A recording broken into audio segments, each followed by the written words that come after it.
नमो श्री द्वारिकेशाय परमानंदमूर्तये परिवार समेताय संकोद्धाय। आज पवित्र श्रावण मासની અંદર ભગવાનની અસીમ કૃપાથી શ્રાવણ માસનો શુભ દિવસ એટલે કે રક્ષાબંધનનો પર્વ આપણે અહીંયા નજીક આવી રહ્યો છે। રક્ષાબંધનનો પર્વ હું ને તમે એટલા માટે ઉજવીએ છીએ, આપણે સૌ જાણીએ છીએ કે ભાઈ અને બહેનના પ્રેમનું પ્રતીક એટલે રક્ષાબંધન। આપણે બધા એ સમજીએ છીએ કે રક્ષાબંધનના દિવસે બેન છે પોતાના ભાઈને રાખડી બાંધે છે અને રાખડી બાંધી અને એ સૂચવે છે કે ભાઈ હંમેશાના માટે તમારી રક્ષા કરે, એવું આપણે માનીએ છીએ। ત્યાં પૌરાણિક કથા અનુસાર કહેવાનું તાત્પર્ય છે કે ત્યાં બહેન ભાઈની રક્ષા કરવા માટે, એવું નહીં કે ભાઈ બહેનની રક્ષા કરે એટલા માટે રાખડી બાંધે છે, એવું નહીં, પણ બહેન ભાઈને સૂચવે છે કે ભાઈ આજે હું તારી રાખડી બાંધું છું, તને રક્ષાબંધન કરું છું, એનાથી તારું આખું વર્ષ અને તારું આયુષ્ય એ સારું નિરોગી રહે, તારી રક્ષા પરમાત્મા કરે। કારણ કે બહેન જાણે છે કે જ્યાં સુધી મારા ભાઈના શરીરમાં એના ખોડિયામાં જ્યાં સુધી પ્રાણ છે ત્યાં સુધી એક બેન છે જેટલું એના ભાઈની સાથે સુરક્ષિત મહેસૂસ કરે ને એનાથી વધારે એના પતિની સાથે પણ પોતાની સુરક્ષા મહેસૂસ કરે। બીજો વિશ્વાસ એને એ છે કે મારા ભાઈના શરીરમાં પ્રાણ છે ત્યાં સુધી મારા માતા પિતાને દુઃખી નહીં થવાય, એટલા માટે એ કહે છે કે ભાઈ તારું આયુષ્ય સારું, તારું આરોગ્ય સારું, તારી ઉપર ભગવાનની પૂર્ણ કૃપા રહે અને એ પરમાત્મા હંમેશાના માટે તને સુખી રાખે। બીજી કથા આમ આગળ જઈએ તો રામચરિત્ર માનસનો એક નાનો એવો પ્રસંગ છે કે રામાયણની અંદર જ્યારે રાવણ સીતાજી પાસે જાય છે અને સીતાજીને કહે છે તમે મારી સાથે વિવાહ કરી લો, તમે કોની રાહ જોઈને બેઠા છો? એ રામની કે જે તમારું રક્ષણ ન કરી શકે?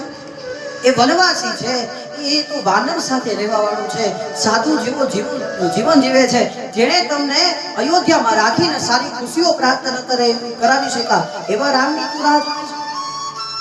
તે રામને એ રામ તારી રક્ષા નહીં કરી શકે અને એની સાથે તો હું યુદ્ધ કરું તો એને આમ મારી નાખે, એ તારું રક્ષણ નહીં કરી શકે। એ સમયે સીતાજીએ પોતાની પાસે જે દર્ભના આસન પર બેઠા છે ત્યાંથી એક તણખલું હોય અને રાવણને બતાવે છે। રાવણ તણખલું બતાવે અને કે મારા પતિની વાત તો દૂર છે, તું ખાલી આ તણખલાને આગળ વધારીને ખાલી એક તણખલાને વટીને તો કોઈ એક વ્યક્તિ સારા એવા ભણેલા ગણેલા માણસે મને એવું પ્રશ્ન પૂછેલો કે શાસ્ત્રી તમે એવું કહો છો કે જે રાવણે આખો હિમાલય પર્વત ઉપાડી લીધો હોય, જે રાવણ ભગવાન શિવ સમેત આખા હિમાલય પર્વતને ઉપાડી અને પોતાની સાથે લઈ જવા જેટલી ક્ષમતા ધારણ કરે છે, જેણે જેણે 9 ગ્રહો પોતાના ઢોલે બાંધી રાખ્યા છે, એ રાવણ એક તણખલાને ન ઉપાડી શકે?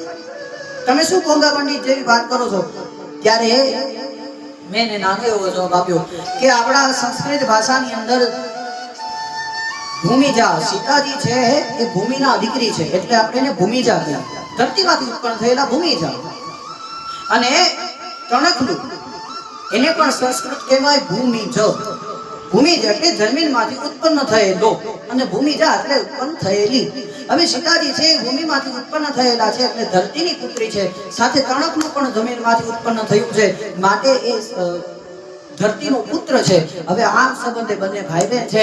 રાવણને સીતાજી એટલું સૂચવે છે કે મારા તણખલા જેવા ભાઈ રામની વાત તો બહુ દૂર છે, તું ખાલી આ તણખલાને હટાવી દો, રામને મારા વાત દૂર છે। એટલો એને પોતાના ભાઈ પર વિશ્વાસ છે કે ગમે એમ થઈ જશે આ રાવણ જેવો રાવણ મને સ્પર્શ કરી શકશે નહીં। કેવું તાત્પર્ય છે બેન પોતાના ભાઈને રક્ષાબંધનના દિવસે રાખડી બાંધીને સૂચવે છે કે ભાઈ આ જગતની અંદર આવનારા તમામ દુઃખો કદાચ જો એ મારી ઉપર આવવાના હોય તો તું મારું રક્ષણ કરજે, માટે આપણે રક્ષાબંધન નો પર્વ ઉજવીએ છીએ। બીજી એક કથા વામન જન્મની છે કે વિષ્ણુ ભગવાને 24 અવતાર ધારણ કર્યા, એમાં એક અવતાર ભગવાને વામનનો ધારણ કર્યો। વામનનો અવતાર ધારણ કરી અને ભગવાન છે બલિરાજા પાસે જાય છે। બલિરાજાનો 99 યજ્ઞ પૂર્ણ થઈ ગયા છે, 100મો 80મો એક યજ્ઞ ચાલે છે। ભગવાન એની પાસે ગયા, 3 ડગલા પૃથ્વી માપી અને એ 3 ડગલા પૃથ્વી માપી અને ભગવાને ત્રીજું ડગલું પૃથ્વીનું માપવા માટે બલિને કીધું કે બલિ આ ત્રીજું ડગલું ક્યાં મૂકું? ત્યારે બલિએ કીધું કે એક કામ કરો, ત્રીજું ડગલું તમે મારા મસ્તક ઉપર મૂકો. જેવું ભગવાને ત્રીજું ડગલું મસ્તક ઉપર મૂક્યું, બલિએ ભગવાનનો પગ પકડી લીધો. પોતે તો પાતાળમાં ગયો, ભગવાનને પણ સાથે પાતાળમાં લેતો. અને ભગવાને વિચાર કર્યો, ભગવાને બલિને વરદાન આપ્યું કે જ્યારે પૃથ્વીનું પુનઃ સર્જન થશે અને જ્યારે ઇન્દ્રપદ બનાવવામાં આવશે ત્યારે બલિ હું તને ઇન્દ્ર બનાવીશ. ત્યાં સુધી એને જીવતો તો રાખવો જ પડે. એટલે એનું રક્ષણ કરવા માટે ભગવાન સ્વયં ત્યાં ગયા. વિષ્ણુ ભગવાન બલિનું રક્ષણ કરવા માટે પાતાળ ગયા.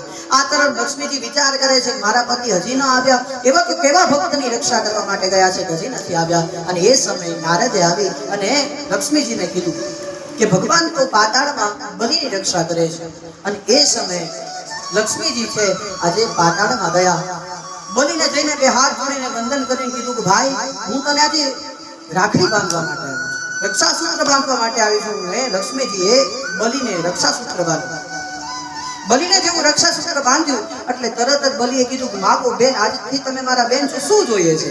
અને ત્યારે લક્ષ્મીજીએ કીધું કે બીજું તો કાંઈ નહીં, પણ મારા પતિને જે તમારી સાથે તમે રાખ્યા છે તમારું રક્ષણ કરવા માટે, એ પતિને તમે મુક્ત કરો, એટલે વિષ્ણુ ભગવાનને તમે મુક્ત કરો. અને ત્યારથી બલિએ કીધું કે જો મારી બહેને આજે રક્ષાબંધન કર્યું છે અને રક્ષાસૂત્ર બાંધ્યું છે, મારી ફરજ છે કે મારે જે માગે આપવું પડે. એટલે વિષ્ણુ ભગવાનને ત્યાંથી એને મુક્ત કર્યા. અને એ દિવસ પણ શ્રાવણ મહિનાની પૂર્ણિમાનો દિવસ હતો, એટલા માટે આપણે અહીંયા રક્ષાબંધન. તો પરમ સ્નેહીજનો, આ રક્ષાબંધનના પર્વને આપ સર્વને ખૂબ ખૂબ હાર્દિક શુભકામનાઓ. હું શાસ્ત્રી આકાશ જોશી આપ સૌને હાર્દિક શુભકામનાઓ અર્પણ કરું છું. અને દેવાદિદેવ મહાદેવ સ્વયં તમારી રક્ષા કરે, આપ સૌના મનોરથ પૂર્ણ કરે અને ભગવાન વિષ્ણુ પણ આપણા પર કૃપા કરે એવી પ્રાર્થના સાથે બધાને જય શ્રી કૃષ્ણ, જય દ્વારિકા.